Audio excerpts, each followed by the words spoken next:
नमस्कार, मैं हूं कोमल शर्मा और आप देख रहे हैं न्यूज 21। स्वागत है आपका अपना उत्तर प्रदेश बुलेटिन में। शुरुआत करते हैं खबरों की। मां की हत्या और बेटी रूबी को किडनैप करने के मामले में आरोपी पारस को 14 दिन के न्यायिक हिरासत में भेजा गया है।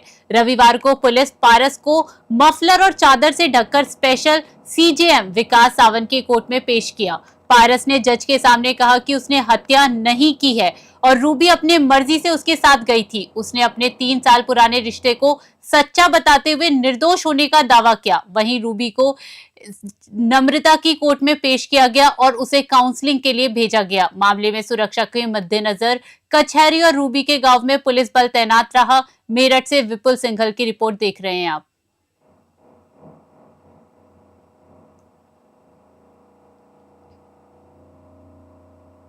हजरतनगर गढ़ी थाना क्षेत्र खेत से घर लौट रहे 9 वर्षीय छात्रा रिया गौतम पर कुत्तों के झुंड ने हमला कर उसे गंभीर रूप से घायल कर दिया, जिससे मौके पर ही उसकी मौत हो गई। घटना रविवार शाम पोटा गांव के पास शमशान घाट के निकट हुई। 20 से 25 खुकार कुत्तों ने रिया को घेरकर पास के गेहूं के खेत में खींचा और कई जगहों से नोचा। चीख पुकार सुनकर ग्रामीण लाठी डंडे लेकर पहुंचे और कुत्तों को भगाया। मृतिका रिया सरकारी स्कूल में कक्षा 1 की छात्रा थी। घटना की सूचना पर हजरतनगर गढ़ी थाना पुलिस मौके पर पहुंची। पुलिस ने शव को पंचनामा भरकर पोस्टमार्टम के लिए भेजा और मामले की जांच शुरू कर दी है। संभल से मोनू वाशने की रिपोर्ट।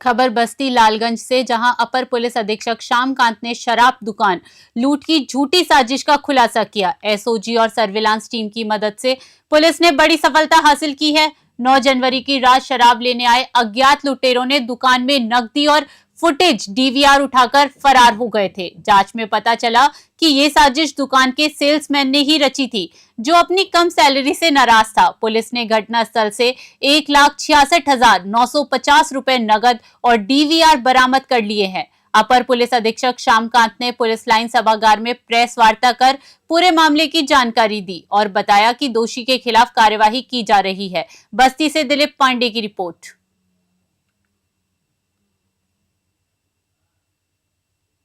थाना लालगंज एसओजी स्वाट और सर्विलांस टीम बस्ती की इनकी संयुक्त कार्रवाई में शराब की दुकान में लूट की झूठी सूचना देने के संबंध में अभियुक्त सेल्समैन उसको गिरफ्तार किया गया है और इसमें 1,66,950 रुपये जो धनराशि गई थी उसकी सकुशल बरामदगी की गई है। इसके अलावा जो इलेक्ट्रॉनिक डिवाइसेस थी जैसे कि सीसीटीवी कैमरे, उनकी भी सकुशल बरामदगी कर ली गई है। आपको बता दें कि 9 तारीख को ये घटना वादी श्याम जो हैं, जो इस दुकान के ओनर हैं, उन्होंने अवगत कराया था कि सेल्समैन धीरेन्द्र, उनके द्वारा यह बताया गया कि उनके साथ एक घटना हुई है जिसमें कुछ लोग कार से आए थे और उनके साथ शराब लेने के बहाने उनसे गेट खुलवाया गया और तदुपरांत उनके साथ लूट की घटना उनके द्वारा कारित की गई।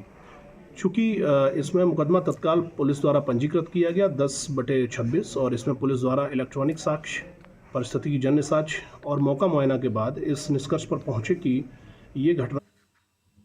कौशाम्बी पुलिस ने डिजिटल स्ट्राइक करते हुए बड़ी सफलता हासिल की है। पुलिस अधीक्षक राजेश कुमार के निर्देशन में CEIR पोर्टल और सर्विलांस टीम की मदद से कुल 97 चोरी और गुम हुए मोबाइल फोन बरामद किए गए, जिनकी बाजार में कीमत करीब 24 लाख से 24,25,000 रुपए है। ये कार्यवाही में सबसे चौंकाने वाली सफलता महिवा घाट पुलिस को मिली, जिसने दुबई में चल रहे एक मोबाइल को ट्रैक कर भारत वापस मंगवाया।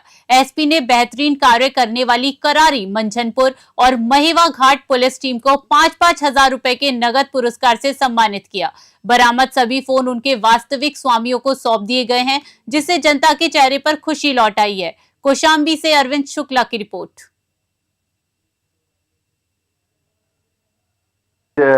मोबाइल चोरी की कंप्लेंट्स या गुमशुदगी कंप्लेंट्स या उसको कहीं छीन लिया गया हो, जो भी कंप्लेंट्स दर्ज होती है उस पर CI पोर्टल काम करता है और उनको ट्रैक करके उनको ट्रेस करता है और इसके बाद संबंधित थाने को बताया जाता है। तो जो संबंधित थानों में हमारी टीम है, उन्होंने इसमें माह दिसंबर में कुल 97 मोबाइल रिकवर किया है और उनकी कीमत आप देखेंगे करीब ये 24 लाख के लगभग है। और इसमें जो जिनके ये मोबाइल थे उनको आज उनको भी बुलाया गया, उनको ये मोबाइल सुपुर्द किया जा रहा है। मोबाइल आप जानते हैं कि ऐसा इम्पॉर्टेंट गैजेट है जिसमें तमाम सारी चीज़ें जानकारियाँ होती है और एक आदमी के लिए बहुत ही महत्वपूर्ण होता है। तो उसके खोने से एक तरह से लगता है कि उसके बहुत सारी चीज़ें चली जाती है दूसरे के पास। इसमें आप देखेंगे ये चूँकि सेंट्रल पोर्टल है और इसमें कहीं भी ये मोबाइल जो चोरी या छीना हुआ या एटा के जलेसर में भूमाफियाओं के खिलाफ प्रशासन ने अब तक की सबसे बड़ी कार्यवाही को अंजाम दिया है। एसडीएम भावना वीबल और सीओ ज्ञानेंद्र सिंह के नेतृत्व में पुलिस बल ने सरकारी रास्ते की जमीन पर बनी 28 अवैध दुकानों को बुलडोजर से ढहा दिया। बता दें कि इन दुकानों के जरिए पिछले 25 वर्षों से नगर पालिका की जमीन पर कब्जा किया गया था। एसडीएम न्यायिक कोर्ट ने नवंबर 2025 में ही इन दुकानों को हटाने का आदेश दिया था और प्रत्येक अतिक्रमणकारी पर 3 लाख से 7.5 लाख रुपए तक का जुर्माना भी लगाया था। 2 माह बीतने के बाद भी जमीन खाली न करने पर प्रशासन ने आज जेसीबी के साथ पहुंचकर अवैध साम्राज्य को मिट्टी में मिला दिया। एटा से इराज अली खान की रिपोर्ट। इस तहसील के निकट जो ज़मीन थी जैसे सरकारी बताया गया था और एसडीएम कोर्ट से एक आदेश भी हुआ था, क्या मामला था और कितनी ज़मीन थी, कितनी दुकानें थी? इसमें एसडीएम न्यायिक की कोर्ट से एक बेदखली और जुर्माने की कार्रवाई का आदेश हुआ था, जिसके क्रम में आज 28 व्यक्तियों के खिलाफ ये कार्रवाई की गई है, अतिक्रमण हटवाया गया है। पूरा शांतिपूर्वक रहा है। पुलिस प्रशासन एवं नगर पालिका जलेसर की टीम संयुक्त रूप से यहाँ पे उपस्थित रही है और उसका अनुपालन कर रही है।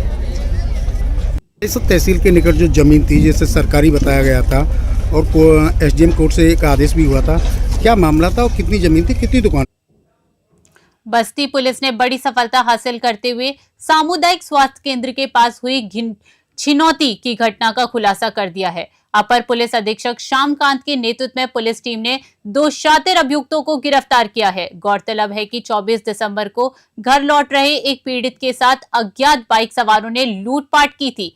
पुलिस ने आरोपियों के पास से लूटा गया बैग, मोबाइल, नकदी और वारदात में इस्तेमाल मोटरसाइकिल बरामद कर ली है। पकड़े गए अभियुक्त अभिषेक पाठक और सुरेंद्र पांडे का पुराना आपराधिक इतिहास रहा है और उन पर कई मुकदमे दर्ज हैं। पुलिस अब इनके गिरोह के अन्य सदस्यों की तलाश में जुटी हुई है। बस्ती से दिलीप पांडे की रिपोर्ट।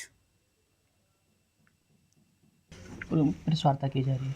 देखिए, थाना कलवारी एसओजी और सर्विलांस टीम की संयुक्त कार्यवाही में थाना कलवारी में एक सामुदायिक स्वास्थ्य केंद्र के पास छिनैती हुई थी, जिसके संबंध में एक मुकदमा पंजीकृत किया गया था 238/25। उसका सफलतापूर्वक अनावरण कर लिया गया। इस घटना में संलिप्त 2 अभियुक्तों की गिरफ्तारी की गई है। एक व्यक्ति की गिरफ्तारी अभी शेष है। आपको बता दें कि दिनांक 24 तारीख को तकरीबन 7:30 बजे के करीब ये सामुदायिक स्वास्थ्य केंद्र बनरहा के पास इनके साथ वादी के साथ ही घटना हुई थी।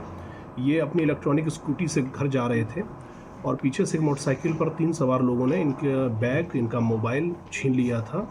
इस पूरी घटना का सफल अनावरण करते हुए इसमें 2 लोगों की अरेस्टिंग हुई है और घटना में जो चीज़ें गई थीं, मोबाइल और बैग की सफलतापूर्वक बरामदगी की गई है और घटना में प्रयुक्त जो मोटरसाइकिल थी वो भी बरामद की गई है। जो मुकदमे में 2 लोग गिरफ्तार हुए हैं उनकी क्रिमिनल हिस्ट्री है और इस पर अभी हम लोग गोरखपुर के उरुवा बाजार ब्लॉक से भ्रष्टाचार की एक ऐसी तस्वीर सामने आई है जिसने सरकारी सिस्टम की पोल खोल दी है। ग्राम ददोरा में मनरेगा के तहत मिट्टी कार्य के नाम पर रोजाना 50 मजदूरों की फर्जी हाजिरी भरी जा रही है।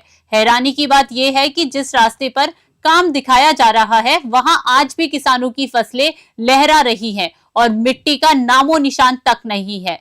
कागजों में विकास कार्य पूरा कर सरकारी धन की बंटरबाट की जा रही है। ग्रामीणों का आरोप है कि विभागीय अधिकारियों की मिलीभगत से ये बड़ा खेल चल रहा है। अब देखना यह है कि प्रशासन फाइलों में दफन इस लूट पर कब तक कड़ी कार्यवाही करता है। गोरखपुर से आशुतोष मिश्रा की रिपोर्ट।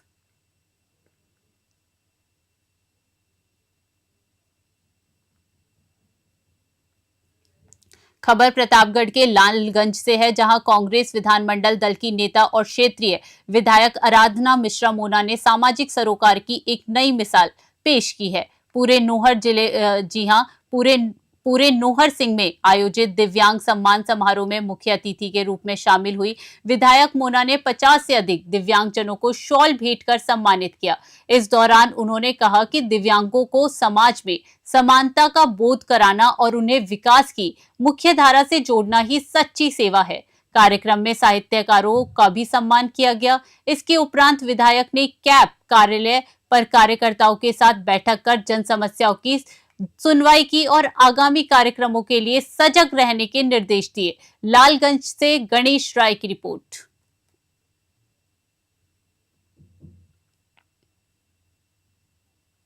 उत्तर प्रदेश बुलेटिन में फिलहाल के लिए इतना ही। देश दुनिया की बड़ी खबरों के लिए बने रहिए न्यूज़ 21 पे। नमस्कार।